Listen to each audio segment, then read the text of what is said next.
Ayun, welcome Coach Yod. So, first ano po, introduce yourself. Your name, where you're from, and yan, introduce yourself na. Ayan. Hi guys, magandang hapon po sa inyong lahat. Nandito na po ako sa channel ni Coach Rene and I'm so happy to be here. So nga pala ako si Shoden from Tacloban. Joke lang. So my name is Shoden and I am a video marketer and I help yung mga coaches and high ticket funnels with high converting YouTube ads. So yan yung ginagawa ko for clients right now. And yeah, I hope Ayun. na maging fruitful yung mga sagot ko para sa ating session today. Right. Nice answer. So, um, first, how long have you been doing freelancing?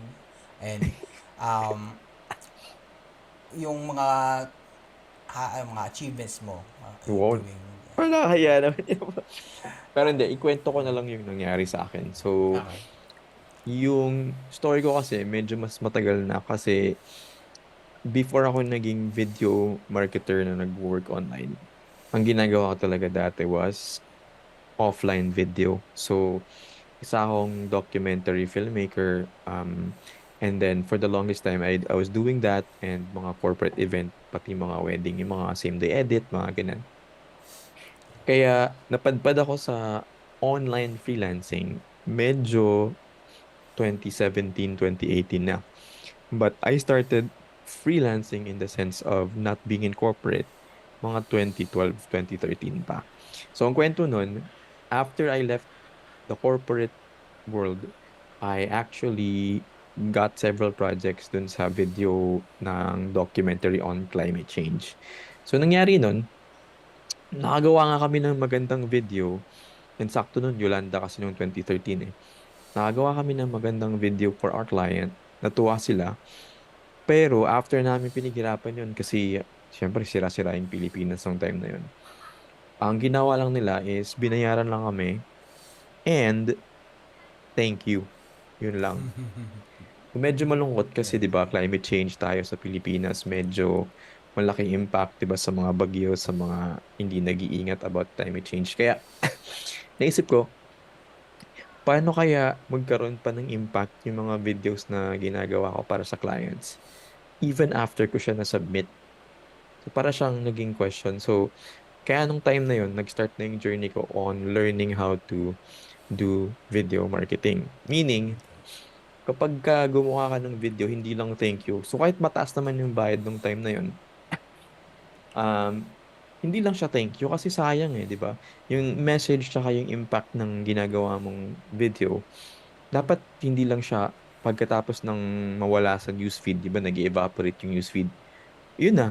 So after that series of likes, naka few hundred likes, yun na, tapos na yung impact. Yung video sana na yun, makakatulong sana siya ng mas maraming tao kasi yung series ng documentary na yun, how to mitigate the impact of climate change in coastal areas. So, di ba, hanggang ngayon, pwede pa rin siya magamit. Pero, dahil nga, yung client ko, yun lang yung iniisip, matapos lang yung project. Eh di, yun, wala na siyang impact na yun. So, yan. So, ang mahabang sagot, ang maikling sagot din sa tanong mo is, how long have you started freelancing? Magte 10 years na rin yung buong freelancing. Pero, yung online freelancing as a digital marketer, mag 5 years pa lang. Yan, magpa 5 years. 5 years. Gabi bro, no haba ng sagot eh. Yun lang pala eh.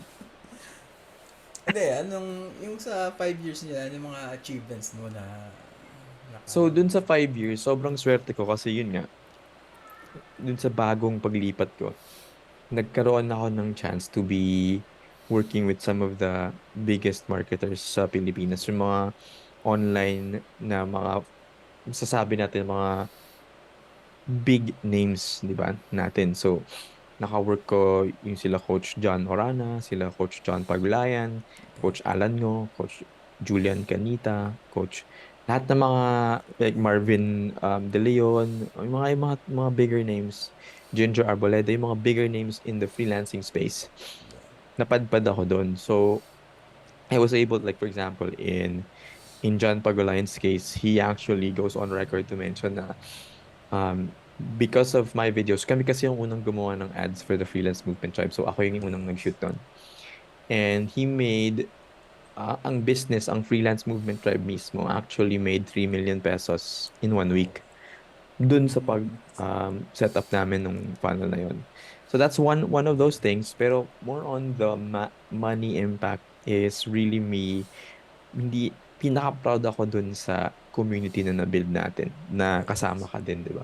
Sobrang proud ako dun kasi nagbabago yung mindset ng mga fellow videographers like me and video editors like me, na nakakatuwa, like seeing people grow dun sa mindset and sa business nila.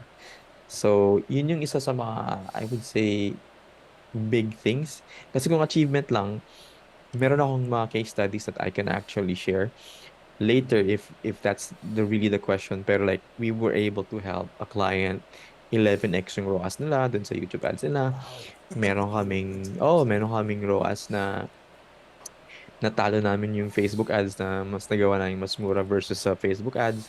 So, maraming mga ganong things if you really want to get into the details. Pero if you if you ask me lang personally, yung achievement ko is being able to help more Pinoy na video professionals like you and me think more in terms of value than in terms of yung hourly rates nila and Yeah. yung parang yung worth nila. Di ba bro, alam mo to eh, like di ba Yes. dati nagkikwentuhan tayo? Kasi maraming Pilipinong editor hindi nila binavalue sarili nila yung service nila, di ba? Yeah. Kaya yan. Yun bro, yung parang sabi ko na parang Yes. proud ako na achievement. Yes. And I testify to that. Thanks. Yes. So, of course, yung mga achievements, hindi naman agad dumating yan, diba? So, ano ba yung mga naging struggles mo and challenges uh, being a freelancer? As usual, kasi lahat naman tayo kung wala talaga tayong training na or background na magga-guide sa atin, meron, di ba?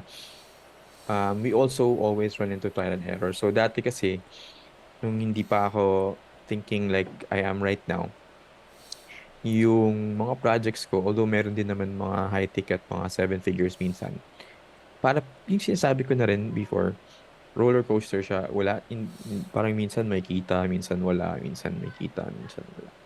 So, yun yung isang big thing na when you're doing freelancing the right way pala, magkakaroon ka ng income every month na hindi ka na mag-worry like unlike before. Kasi dati pagka naka-close ako ng malaking deal, pahinga na kagad. Or hayahay, yun na yun. Style naman. Tapos pagka pawala na yung pera, saka pa lang maghahanap. Eh, di ba, right now, natutunan natin na dapat every single week or at least parang may regular cadence ka ng paghanap ng bagong client. So, kahit nakapila sila, basta meron kang kinakausap na bagong prospect. So, yun yung parang isang thing na nagbago talaga. So, challenge ko before yun, like, paano magkaroon ng steady flow of clients. Yun. Okay. So, that's still the problem of many of our fellow Mm.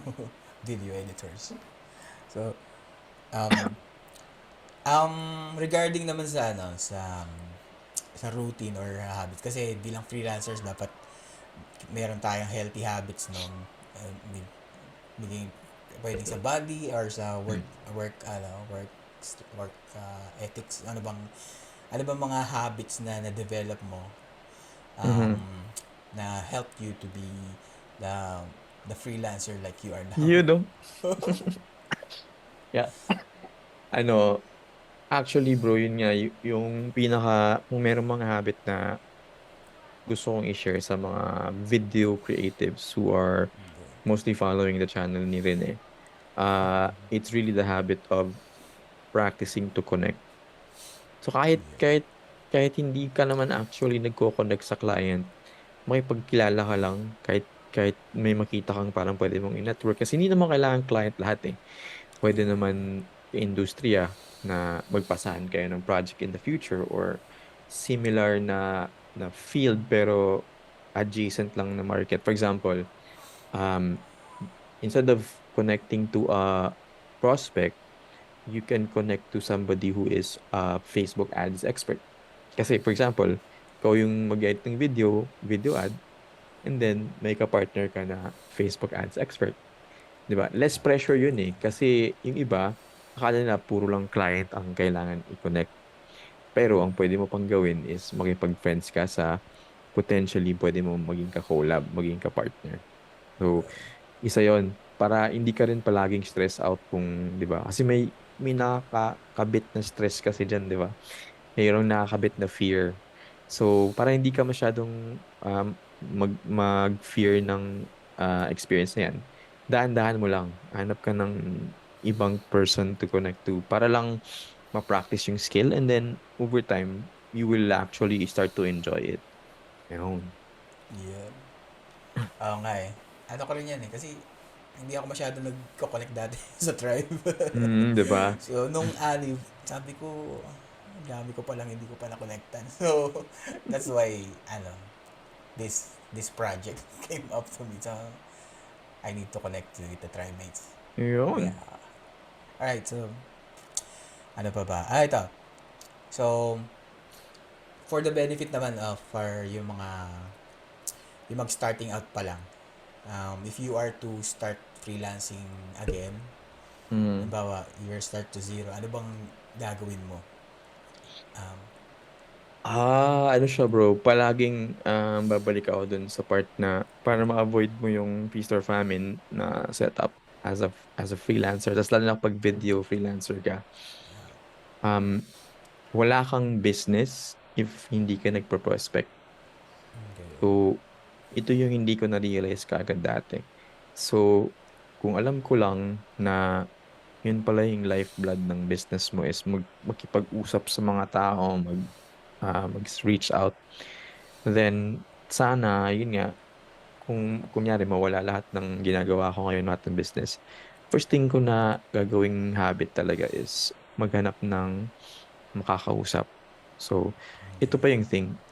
Kung start from scratch, zero talaga, um, mag-stick ka agad sa isang market lang. Kasi ito yung parang conundrum ng isang freelancer, lalo na Yeah. if you're a video freelancer. Kasi if you are doing video, may tendency ka na maging parang lunod sa mga kahit anong market. Kasi 'di ba, pwede mong i-offer yung video editing sa lahat ng clients eh. Yeah. Because all businesses almost na online, they all need videos to either get, 'di ba, get leads for their front end, get conversions for their parang dun sa part na magko-close na ng client or customer, and then pwede ring testimonial, so pwede ring parang culture or referral. So lahat ng phases ng isang business process pwede mong lagyan ng video.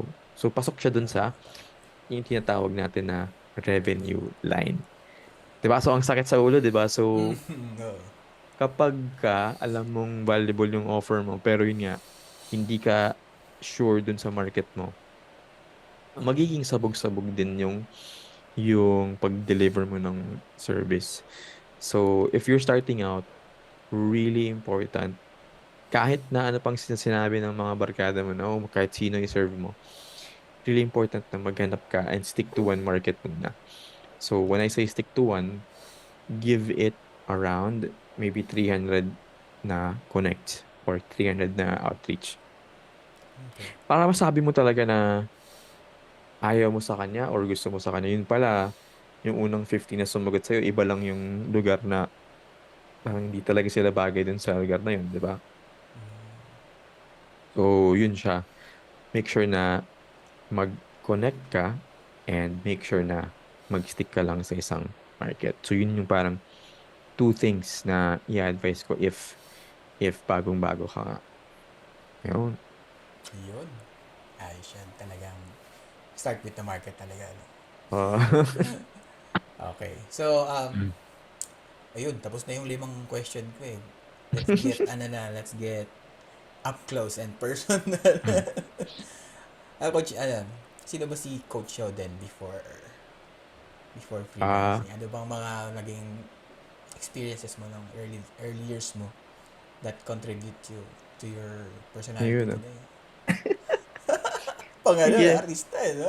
So dati bro, wala pa akong screen name nun. Hindi pa ako Shoden nun. Oo nga eh, So, ano naging Shoden eh, no? dati, Dennis yung pangalan ko. So, ang kwento niyan, yung tatay ko kasi, ang pangalan niya, Anastasio. Tapos, ang birthday Okay. ko, June 12.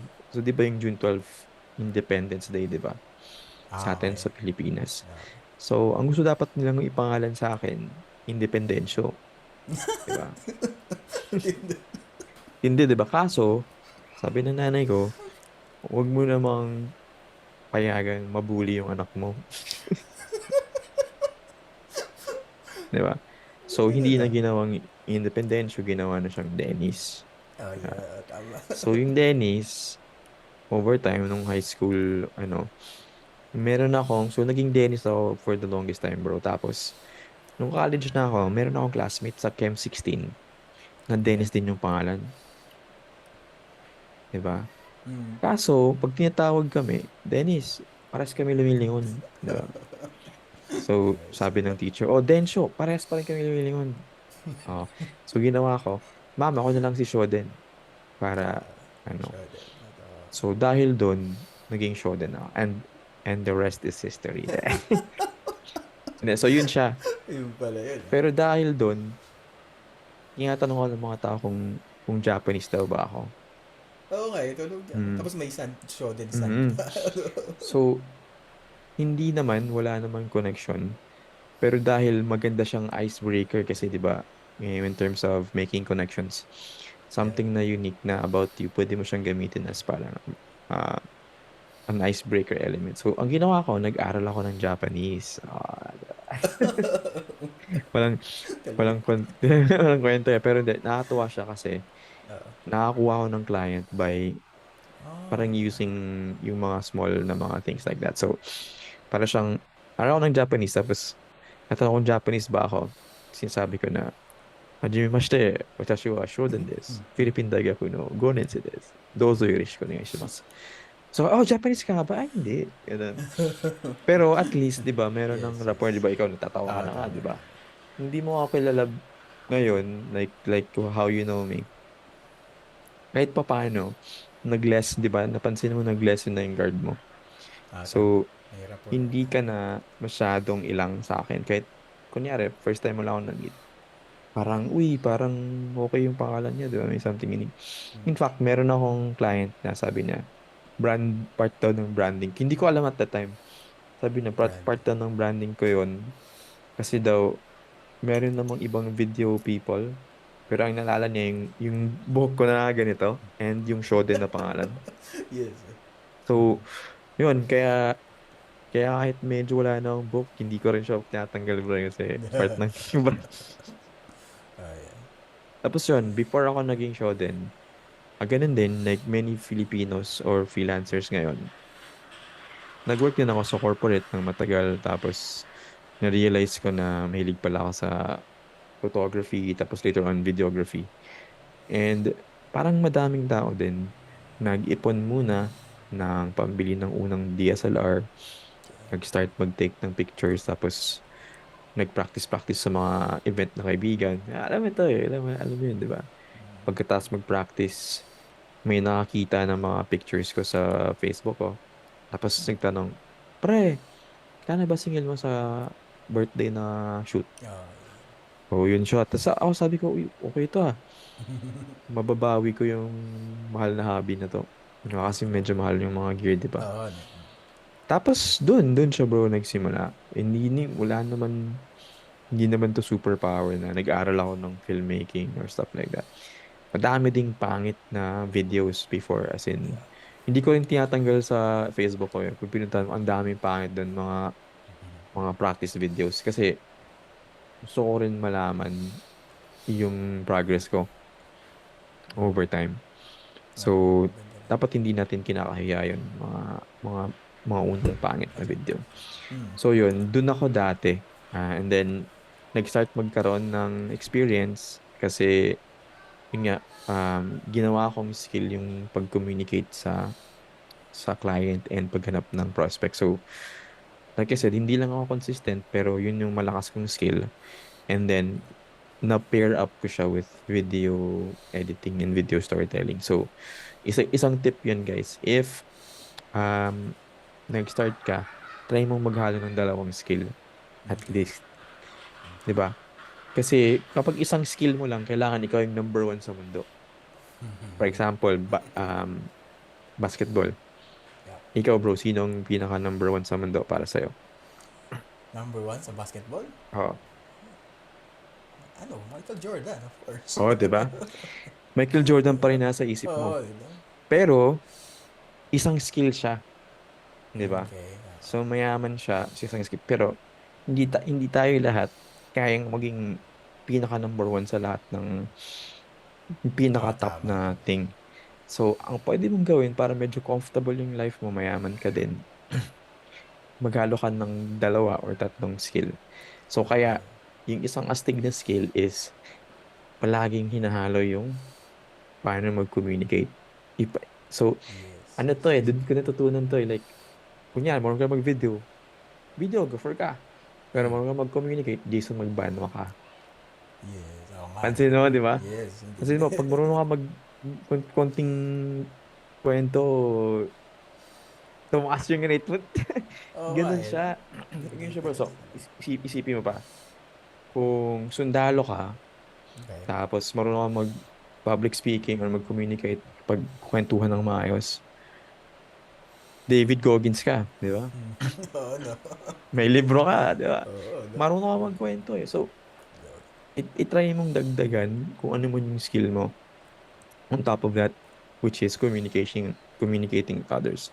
So, pwede siyang written form, which is, like for example, si John Pagulayan, yung isa nating friend and mentor. Hinalo niya yung persuasion plus communication. Gets mo? So, ang lumabas, email copywriter siya.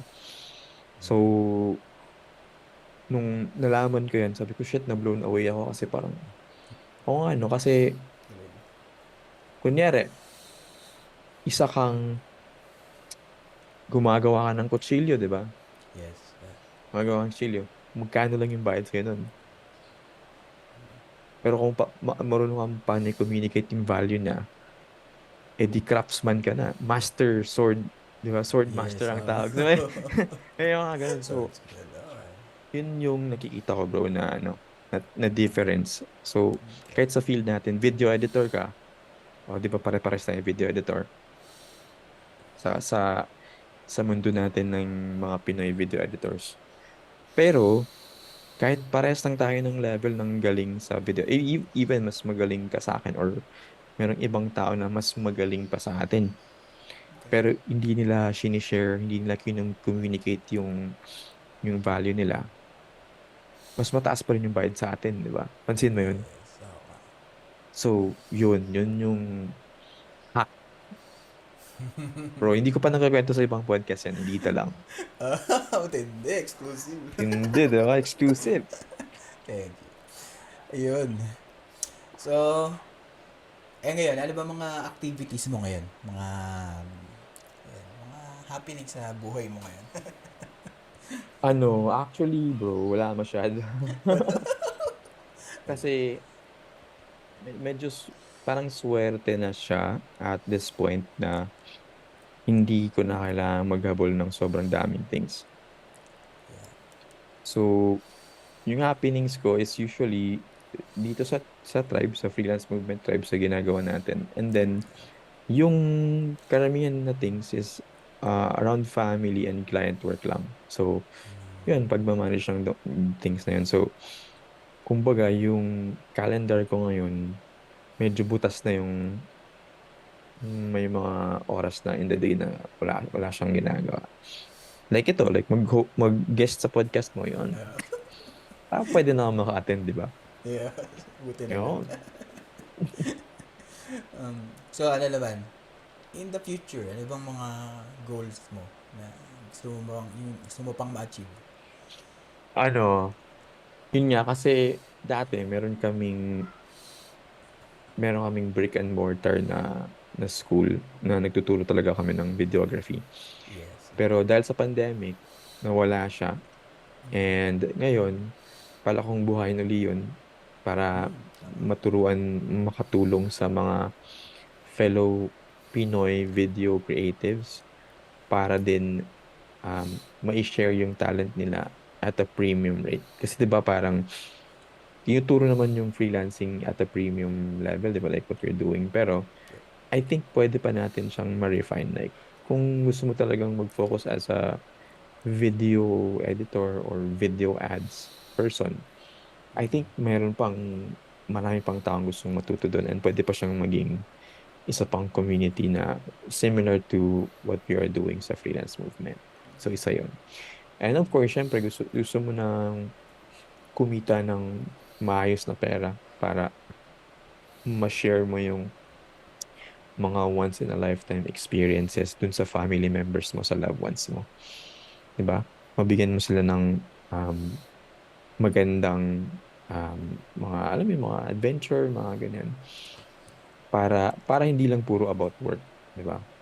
So, yun lang naman bro, the usual. Hindi naman wala siyang grabing thing na maging billionaire or anything. Pero, and yun, nasa future ko siguro yung to help educate more people around freelancing, working from home, yung ginagawa mo din. Yes, And yes. siguro may konting mindset din. Kasi palaging naman, pagka nag-evolve ka, palagi naman kasama yung mindset mo. Di ba? Sabi nga ni Jim Rohn, hindi ka pwedeng mag, ah, maging next level kung hindi ikaw lahat ng, di ba? Yung next level yung business mo, kung ikaw mismo, nakastuck pa rin yung mindset mo sa past na thinking mo. So, kasama din siya. So, yun. Yeah. Tinuturo ko na rin naman siya in a smaller scale inside of the tribe. Pero, I think in the future, I am looking forward to helping more people sa labas ng tribe. Yan. Nice. Abangan natin yan. Yeah. So, yun. Ano na, okay na. Ano ba? Ano na lang. Pa- parting words para sa Yung mga... parting words ka agad. Oo nga eh. Ano? Actually, yun nga bro, sa audience mo kasi, yung mga freelancers na nakikinig and nanonood sa programa ni Coach Rene. Ganda. Ayun guys, proud ako sa kanya kasi nakita ko yung evolution niya nung nandun siya sa group ko. And naging leader na rin siya in his own right and tumutulong na rin siya sa maraming tao. Ini-influence niya in a way that makes them improve. So, yun, if you are just starting out, really, it's important na kasi itong thing na to, palagi siyang pinag-usapan outside niya na ba't kailangan ng mentors yung mag-freelance ka lang naman, di ba? Bakit kailangan pa ng course? Bakit hindi na lang i-YouTube yan? So, ako na nga yung example ng ni-YouTube ko lang dati tapos mali-mali. Madaming clients hindi nagbayad, marami akong heartache, yung stress. Pero, kung gusto mo pa rin same thing yung mangyari sa'yo na gusto mo mag trial and error uli, edi gawin mo pa rin yung wala kang mentor. Tapos, that's only because kung bata ka pa nga and marami kang time, kasi palagi yan trade-off.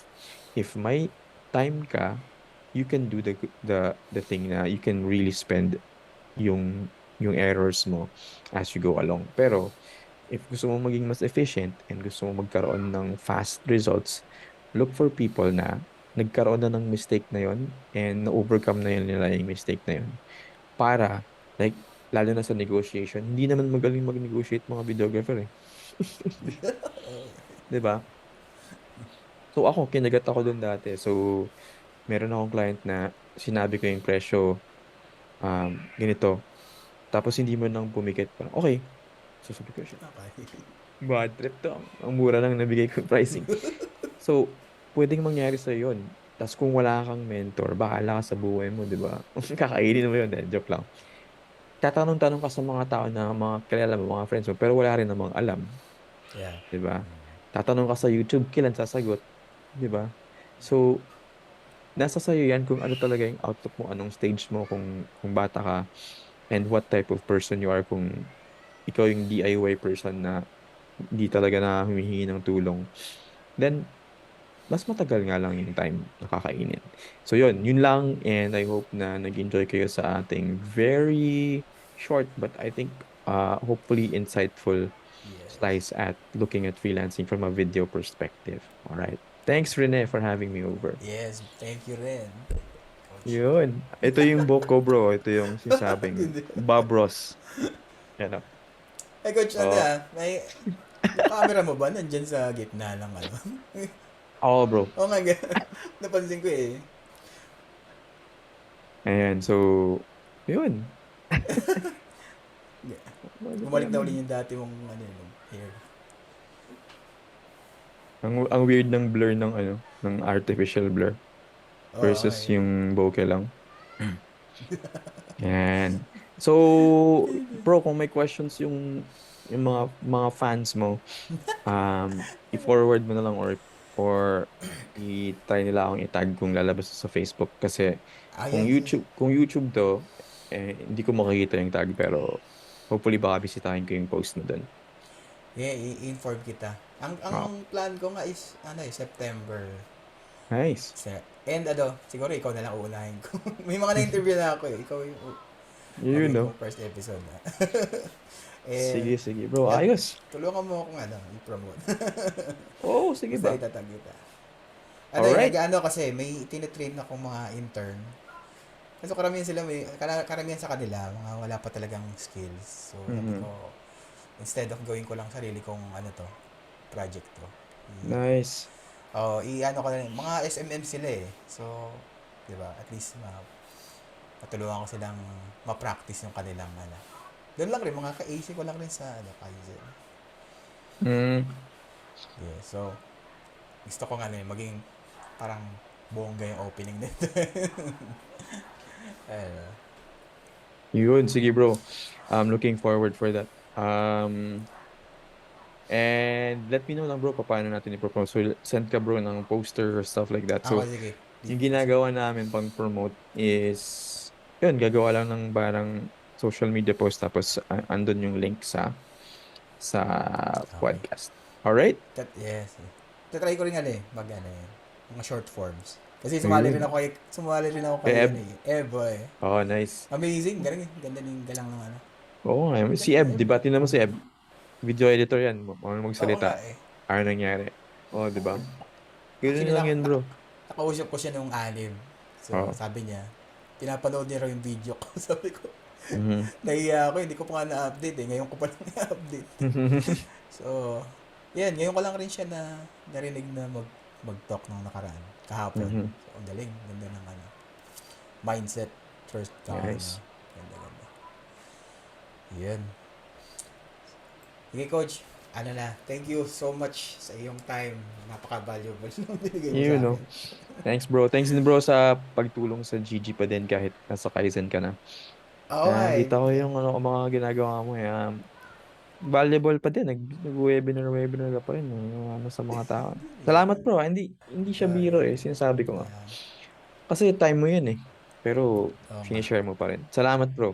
Really. Yes. Ano rin, kasi ako rin nagbe-benefit dun eh. Siyempre, na-improve ko rin yung Oh, no nga. sarili. Pero, I mean, mas marami silang nakupulot dun kaysa sa ano. Yeah, it's my Alright. pleasure. Thanks, Thank bro. you, Coach. Thank you. Bye. Yeah.